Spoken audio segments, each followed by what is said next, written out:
गोस्वामी तुलसीदास के समकालीन रहीम का एक परिचय है कि वे बादशाह अकबर के दरबार के नवरत्नों में से एक थे।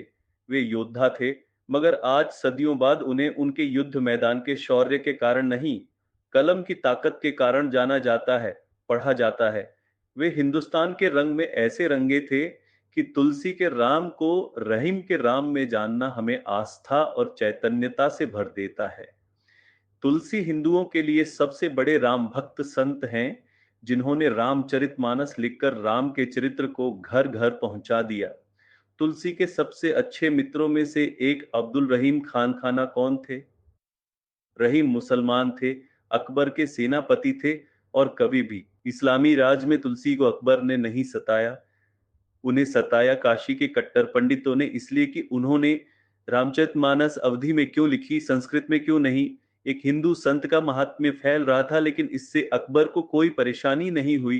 तुलसी और रहीम की मित्रता से आपने क्या सीखा? कुछ लोगों को लगता है कि वो तलवार दिखाकर जबरन जय श्री राम बोला कर राम और हिंदू धर्म का सम्मान कर रहे। ऐसे लोगों को ना धर्म का पता है, ना संस्कृति का। तुलसी ने ही लिखा है, राम ही केवल प्रेम प्यारा। जिस चरित्र में इतना आकर्षण है कि जिससे मुसलमान कवि तक खींचे चले आते थे, उसे ये लोग क्या बना रहे हैं? गोस्वामी तुलसीदास के सखा अब्दुल रहीम खान खाना ने कहा है, रामचरितमानस हिंदुओं के लिए ही नहीं, मुसलमानों के लिए भी आदर्श है। वे दान देते समय अपनी आंखें नीची रखते। कहते हैं कि गोस्वामी तुलसीदास ने इस बारे में पत्र लिखा था, ऐसी देनी देन जू कित सीखे हो सैन जू ज्यो कर ऊंचे करो, त्यों त्यों नीचे नैन।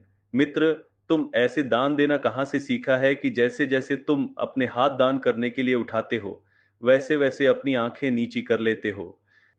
सभी जानते हैं कि रहीम और तुलसीदास समकालीन थे।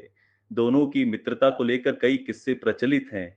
इतिहासकार मानते हैं कि तुलसी बाबा से मुलाकात के बाद ही बादशाह अकबर राम का भक्त हुआ था और सिया राम सिक्का भी चलाया था।